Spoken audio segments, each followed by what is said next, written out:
19세기 프랑스의 소설가 빅토르 위고는 레 미제라블이라고 하는 소설을 썼습니다. 소설의 주인공 장발장은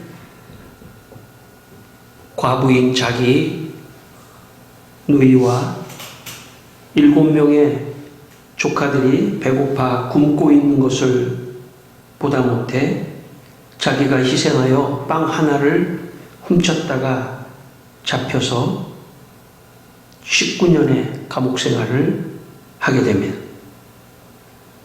장발장은 마침내 감옥에서 탈옥해서 도망가게 됩니다. 탈옥 후 장발장은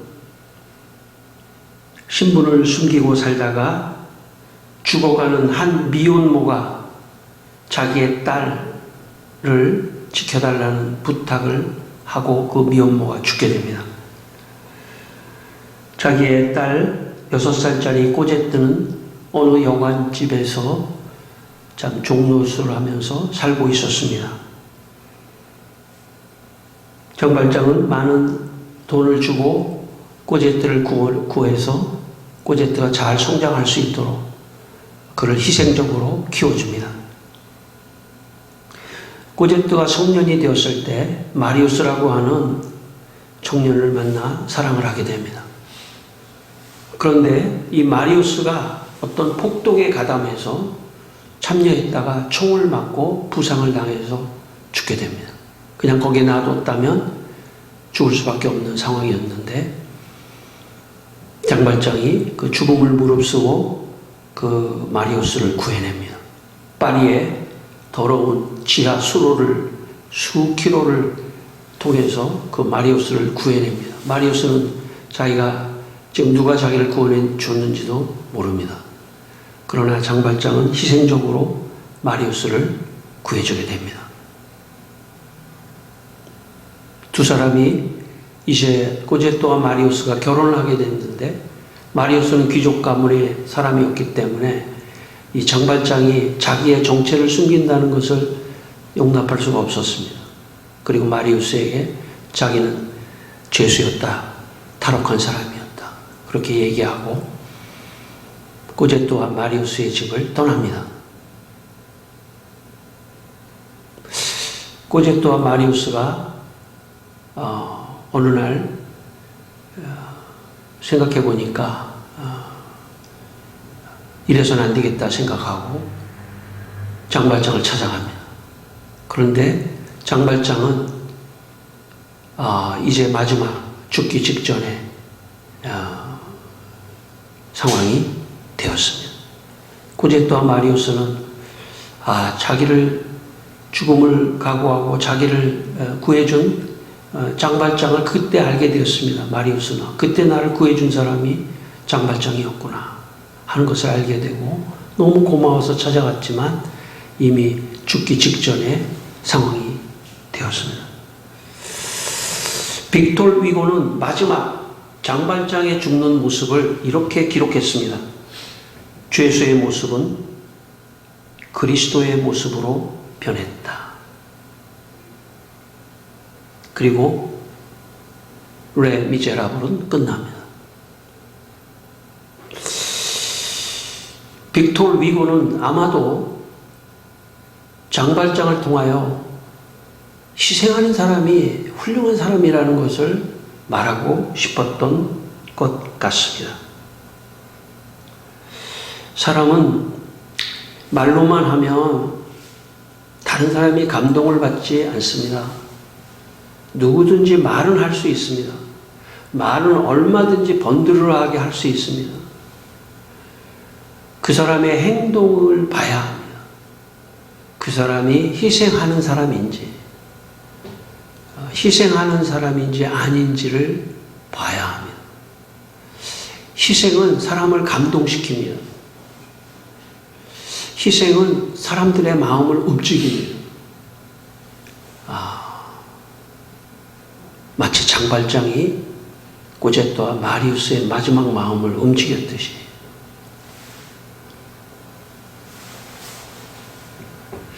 여러분 성경에 말만 하지 말고 행위를 하라고 하는 말씀이 있습니다. 사랑은 말만 하는 것이 아닙니다. 행동이 없으면 사랑하는지도 모르는 것입니다. 우리가 왜 예수님께 감사하고 왜 우리가 예수님에게 감동하고 존경하고 찬양하느냐면 예수님이 우리를 위해서 희생하셨기 때문입니다. 우리가 잘 몰랐지만 우리가 말씀을 보면서 예수님이 우리를 위해서 희생하셨구나 하는 것을 깨달으면 자연스럽게 그분을 존경하게 되고 그분에게 감동을 받고 그분 때문에 울게 되고 그분을 생각하게 되고 그분을 찬송하고 그분을 찬양하는 것입니다. 신앙은 예수님이 나를 위해서 나를 살리기 위하여 내 생명을 살리기 위하여 희생하셨구나 하는 것을 깨닫는 것이 신앙입니다. 에베소 5장 2절 말씀에 그리스도께서 우리를 위하여 자신을 버리사 향기로운 제물과 희생 제물로 하나님께 드리셨느니라고 말씀했습니다. 하나님께 예수님이 희생 제물로 드리셨습니다. 우리를 위하여 희생 제물로 드리셨던 것입니다. 우리가 예수님을 따른다고 하는 것, 믿는다는 것은 무엇입니까? 그것은 예수님 같이 우리도 이 세상에서 희생하는 사람이 되겠다는 그런 뜻입니다. 여러분, 희생은 어렵습니다. 희생한다고 하는 것은 어려운 문제입니다. 그러나 예수님을 따른다는 것은 여러 곳에서 희생한다는 뜻입니다. 자기 희생이 없으면 욕먹습니다. 처음에는 괜찮은 것 같지만 자기 희생이 없으면 욕먹습니다. 자기 희생이 있어야 합니다. 오늘 이 아침에 우리 예수님께서 희생하신 것을 묵상하면서 우리도 희생하자 하는 그런 마음이 여러분의 마음에 있기를 바랍니다.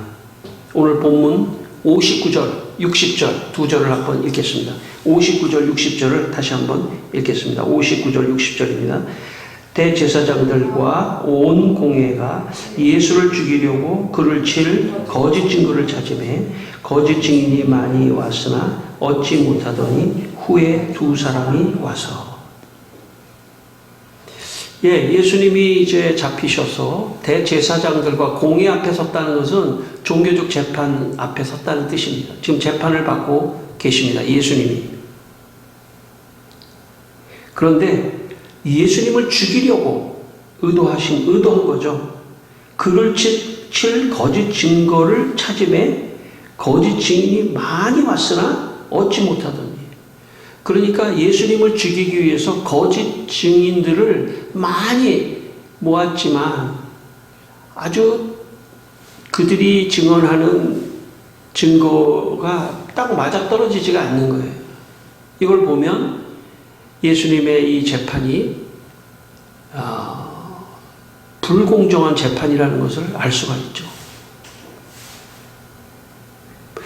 예수님은 왜 이 불공정한 재판의 자리에 계시는 겁니까? 왜 예수님이 이런 희생을 하셔야 됩니까? 하시지 않아도 되는데 왜 하셔야 됩니까?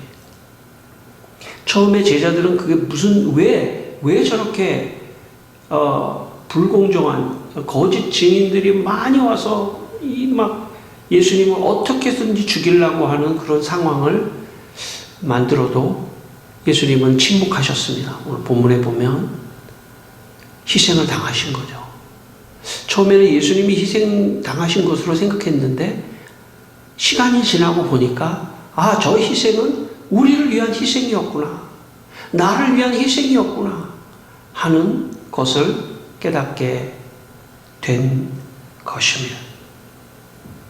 제가 처음 망원동의 망원제일교회에서 교육전사를 할 때 저 교회는 이상향 전도사님이 개척한 교회입니다. 당시 폐병의 지병을 앓고 있었던 이상향 전도사님이 7년 동안 헌신적인 희생을 하며 목회를 하시다가 돌아가셨습니다. 그때 그분의 나이는 35살입니다.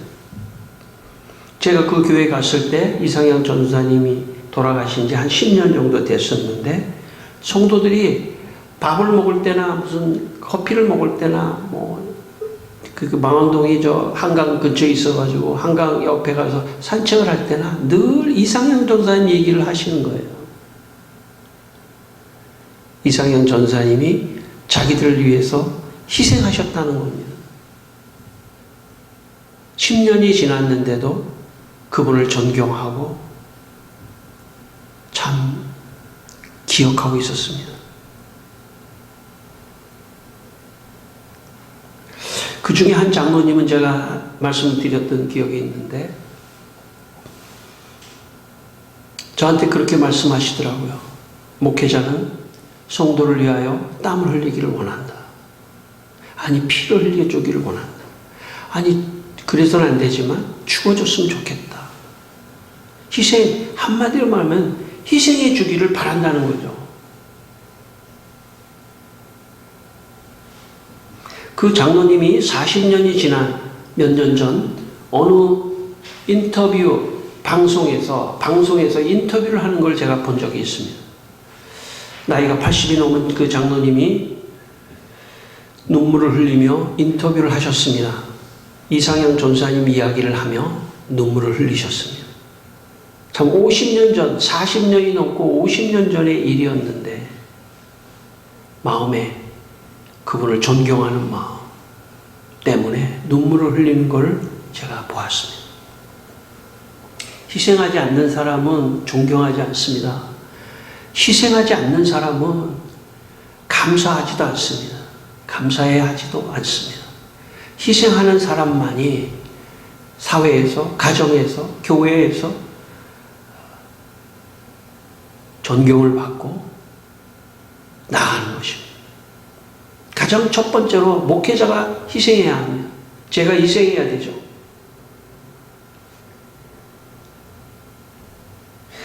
저는 희생하는 목사가 진짜 목사라고 생각합니다. 저도 더 늦기 전에 희생하는 목사가 되어야겠습니다. 희생하는 그리스도인이 참 성도입니다. 여러분도 아직 기회가 있을 때 희생하는 성도가 되시기를 바랍니다. 희생하는 사람이 가정에서도 교회에서도 사회에서도 존경을 받고 인정을 받는 것입니다. 여러분, 우리가 사회를 살면서 저 사람 참 희생도 하나도 안 하고 얄미워, 그런 사람이 있을 수 있지 않습니까? 내가 그러면 안 됩니다. 희생적인 사람이 되어야 합니다. 그래야 따르고 존경하고 나아가는 것입니다. 우리가 다 부족한 사람들입니다. 오늘도 사람은 죄성을 갖고 있기 때문에 이기적이고 희생하지 않으려고 하고 가능한 한 희생하지 않으려고 하는 그런 마음이 있을 수 있습니다. 그러나 진리를 위하여, 복음을 위하여, 예수님을 위하여, 예수님이 하셨기 때문에, 예수님이 진리의 길을 가셨기 때문에, 예수님이 희생하셨기 때문에 우리가 예수님을 따라서 희생을 하는 것이 그리스도인들의 삶입니다. 오늘 이 아침 우리 모두 제일 먼저 저를 포함해서 우리가 희생하는 그런 삶을 살아야겠다, 그렇게 마음에 결단하게 되시기를 바랍니다. 오늘 61절 말씀 다시 읽겠습니다. 오늘 본문 말씀 61절. 이르되 이 사람의 말이 내가 하나님의 성전을 헐고 사흘 동안에 지을 수 있다 하더라 하니. 예, 아무리 많은 사람들의 거짓 증인들을 동원해도 뭔가 잡히지가 않는 거예요. 그러니까 두 사람이 나와서 억지로, 옛날에 예수님이 십자가와 부활을 상징적으로 말씀하시기 위해서 이 성전을 사흘 만에 내가 무너뜨리고 헐고 사흘 동안 이 성전을 헐고 사흘 동안에 지을 수 있다라는 것을 비유적으로 말씀하신 건데 그걸 진짜로 그렇게 거짓말을 했다 이런 식으로 예수님을 모함합니다. 그래도 예수님은 침묵하십니다. 그리고 이 예수님을 십자가에 죽여야 된다라고 지금 말하고 있습니다. 우석대학교 법학과 류지영 교수가 이 지금 예수님의 재판하는 상황을 법적으로 세상 법적으로 분석한 논문이 있어서 제가 잠깐 소개합니다. 당시에 로마의 형벌 중 사형에 해당하는 범죄는 방화범이나 폭력 범죄자, 독극물 투입자나 절도범에 대해서 사형이 선고되었기 때문에 십자가형을 내린 예수님의 재판은 형사법적 성격을 지닌 것이 아니라 정치법적 성격이라고 그렇게 말했습니다. 유지영 교수는 논문의 결론에서 이렇게 말했습니다. 예수님의 재판은 정의에 부합할 수 없으며 사법 사례에 불과하다. 왜냐하면 예수님을 죽이기 위해서 거짓 증인들을 막 모아서 예수님을 어떻게 해서든지 십자가에 죽이려고 하는 상황이었기 때문에 정의에 부합되지 않고 사법 사례라고 말한 것입니다. 사람이 어떤 분야의 전문가가 되면 어떤 사람이 어떤 행동을 하는 것이 보입니다. 우리가 말씀 속에 있기 때문에 사회도 보이고 상황도 보는 것입니다. 그걸 볼 줄 알아야 합니다. 예수님이 만약에 엄청난 권력을 가지고 우리에게 다가오셨다면 아마 사람들은 무서워서 잠시 그에게 복종하거나 순종할 수 있었을 것입니다. 그러나 예수님은 그렇게 오신 분이 아니고 자기를 희생하러 오신 분입니다. 그래서 마음에 감동이 오고 감사가 오고 그분을 향해서 노래를 부르고 싶고 그분을 찬양하고 싶고 그분을 높이고 싶고 그분을 위하여 울고 싶고 그분을 위하여 죽고 싶고 그분을 위하여 고난을 받고 싶고 그분을 위하여 십자가 지고 싶은 것입니다. 왜냐하면 그분이 희생하셨기 때문에 희생의 능력이 있는 것입니다.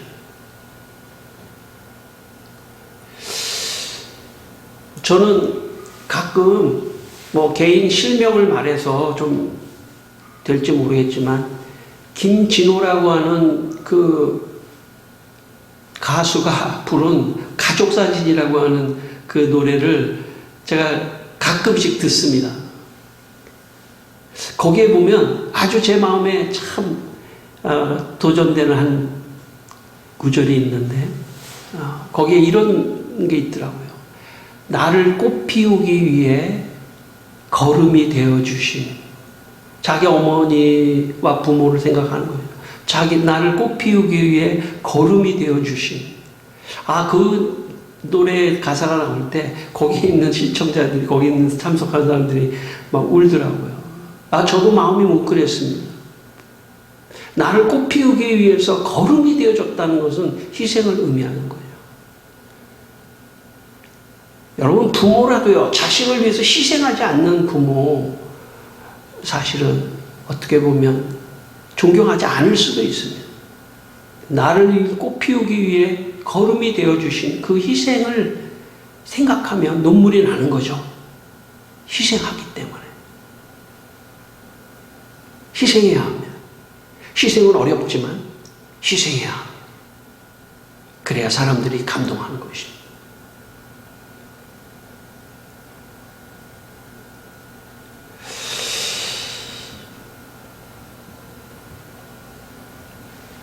희생이 사람을 변화시키는 능력입니다.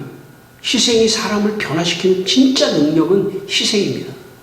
저 사람이 나를 위해서 희생했어? 라고 할 때 변화되는 것입니다.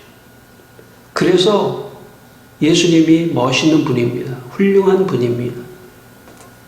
제가 서두에서 말씀드렸지만 세르반테스의 돈키호테에 보면 돈키호테를 사람들이 잘 몰라서 그렇지 돈키호테는 예수님의 표상입니다. 엉뚱한 것 같지만 그러나 거기에 코드는 가난한 사람들을 지켜준다고 하는 그분을 위하여 돈키호테는 희생을 당하는 것입니다. 오늘 스페인에 세르반테스가 있었다면 돈키호테가 있었다면 프랑스의 빅토르 위고의 레미제라블이 있으면 거기에 장발장이 있는 것입니다. 다 모두가 예수님을 상징적으로 말하려고 하는 것입니다. 그 예수님을 상징적으로 말하는 것의 핵심은 희생입니다. 희생. 이것이 능력입니다. 희생만이 사람을 변화시킬 수 있습니다. 오늘 본문 67절을 읽겠습니다. 오늘 본문 67절입니다. 마지막 67절을 같이 한번 읽겠습니다. 이에 예수의 얼굴에 침 뱉으며 주먹으로 치고 어떤 사람은 손바닥으로 때리며. 예, 여러분 재판을 하는 과정에서 예수님의 얼굴에 침을 뱉었습니다. 이럴 수 있습니까? 이렇게 막대할 수가 있습니까? 예수님의 얼굴에 침을 뱉었습니다. 주먹으로 얼굴을 쳤습니다. 손바닥으로 때렸습니다. 여러분 사람의 신체 부위 중에 가장 모욕감을 느끼는 부분은 이 얼굴입니다. 얼굴을 손바닥으로 때리고 얼굴에 침을 뱉고 주먹으로 때리고 이런 모욕과 희생을 예수님이 왜 당하셨습니까? 왜?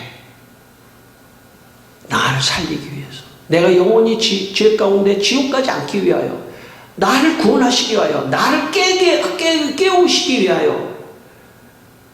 너희도 이 세상에 살 때 이기적으로만 살지 말고 남을 위하여 희생하는 삶을 살라고 하는 그런 메시지를 주시기 위하여 예수님이 이런 모욕과 희생을 당하신 것입니다. 그렇기 때문에 우리가 예수님께 감사하고 오늘도 이렇게 예배를 드리고 감동하고 찬송하고 울고 싶고 헌신하고 싶고 예배하고 찬양하는 것입니다. 현대에 많은 신학자들이 있습니다. 훌륭한 신학자들이 많습니다. 대표적으로 네덜란드의 헤르만 바빙크, 스위스의 칼 바르트, 독일의 폴 틸리, 판넨베르그, 몰트만, 훌륭한 근현대 신학자들이 있습니다. 그런데 목회자나 많은 사람들이 그 중에 가장 존경하는 신학자가 있다면 그는 본 회퍼입니다. 본 회퍼는 베를린 대학의 교수로 있었던 독일의 베를린 대학 교수로 있었던 최고의 학자였습니다. 그러나 그는 독일이 나치의 히틀러의 독재 나라가 무너지고 있을 때 그는 미국의 유니온 신학교에서 있다가 그는 독일로 갑니다. 그리고 저항운동을 하다가 희생을 당합니다. 책상에서 말로만 했던 신학이 아니라 자기가 희생하는 삶을 살게 됩니다. 그래서 현대에 많은 목회자나 많은 사람들 중에, 많은 신학자 중에 보네포를 가장 존경합니다. 왜냐하면 말로만이 아니라 스스로 희생했기 때문입니다. 보네포의 유명한 책, 나를 따르라 라고 하는 책에 보네포가 이렇게 기록하고 있습니다. 값싼 은혜란 상품을 싸게 팔아버리는 투매 상품인 은혜, 헐값에 팔리는 용서, 헐값에 팔리는 위로, 헐값에 팔리는 성찬, 교회의 무진장한 저장고에서 무분별한 손으로 거침없이 무한정 쏟아내는 은혜, 마지막으로 가장 중요한 대가나 희생을 전혀 요구하지 않는 은혜를 의미한다. 반면 값비싼 은혜는 희생하는 은혜다 라고 말했습니다.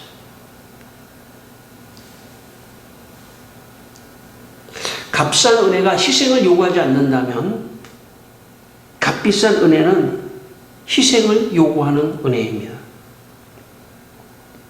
예수님이 우리들에게 주신 은혜는 예수님이 친히 얼굴에 침을 뱉어 맞아가며 주먹으로 맞아가며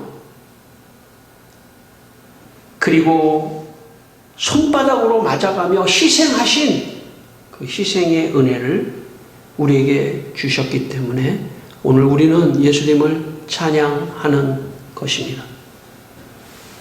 2001년 5월 15일 오전 11시 경주교도소 정물 앞에서 한동대 학생 1,500명이 스승의 날 카네이션을 한 송이씩 들고 스승의 노래를 불렀습니다. 구속된 한동대 김영길 총장과 오송현 행정부총장을 위해 스승의 날 노래를 불렀던 것입니다. 김영길 총장과 오송현 부총장은 재단이 심각한 재정난에 몰리자 재단이 빠져버리는 바람에 그 책임을 떠안게 됐습니다. 희생을 하게 된 것입니다. 그래서 구속이 된 상태가 되었던 것입니다. 온누리교회 장로이신 김영길 총장님은 카네이션을 들고 스승의 날 노래를 부르는 학생들을 보면서 내 생에 가장 소중한 스승의 날 선물을 받았다고 눈물을 흘렸습니다. 1,500명의 학생들은 한 손에 카네이션 한 송이씩 높이 들고 스승의 노래를 불렀습니다. 스승의 은혜는 하늘 같아서 우러러 볼수록 높아만 지네. 참되거라 바르거라 가르쳐주신 스승은 마음의 어버이이시다. 고마워라 스승의 사랑. 보답하리 스승의 은혜. 그날의 스승의 날 노래는 너무 감동적이었습니다. 제가 유튜브로 이 장면을 봤는데 정말 너무나 감동적이었습니다. 한동대 대학생이 2,600명인데 그 중에 1,500명이 모두 한 손에 카네이션을 들고 경주교도소 앞에서 카네이션을 앞에다가 내밀면서 스승의 날 노래를 불렀습니다. 그리고 마지막 노래가 끝난 다음에 총장님, 부총장님 사랑합니다. 그리고 경주교도소 앞에 1,500송이의 카네이션을 그 입구에, 그 벽에 놓았습니다.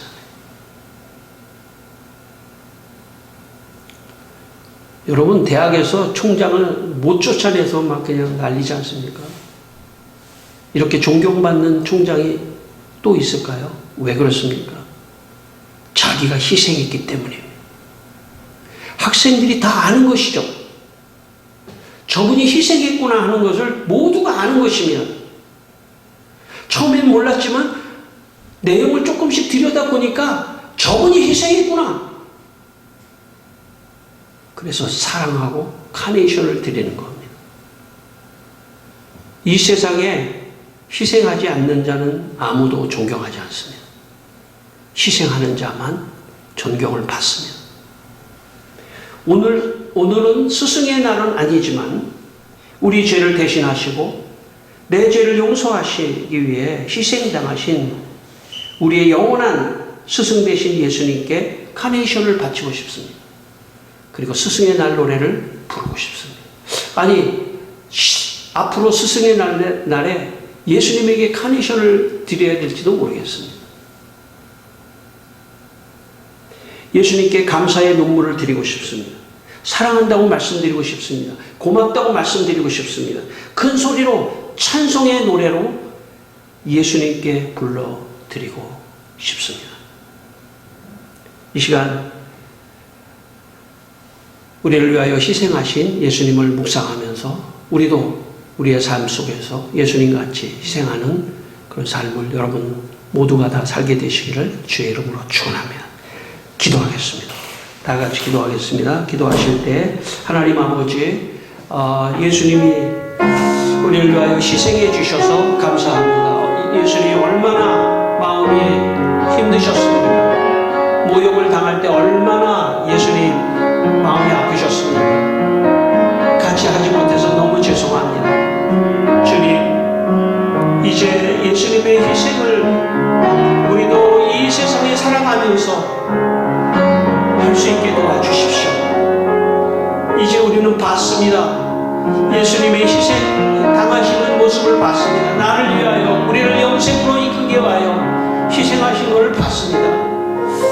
주여, 우리도 예수님과 같이 희생하게 하여 주옵소서. 주님, 목사인 저는 정말 형편없는 목사입니다. 이제 희생하게 하여 주십시오. 교인들을 위하여, 성도를 위하여 희생하게 하여 주시옵소서.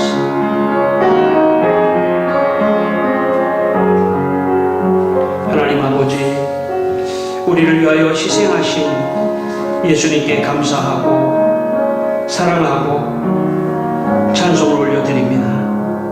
우리도 예수님같이 희생하는 인생을 살게 하여 주시옵소서. 예수님의 이름으로 기도드립니다. 아멘.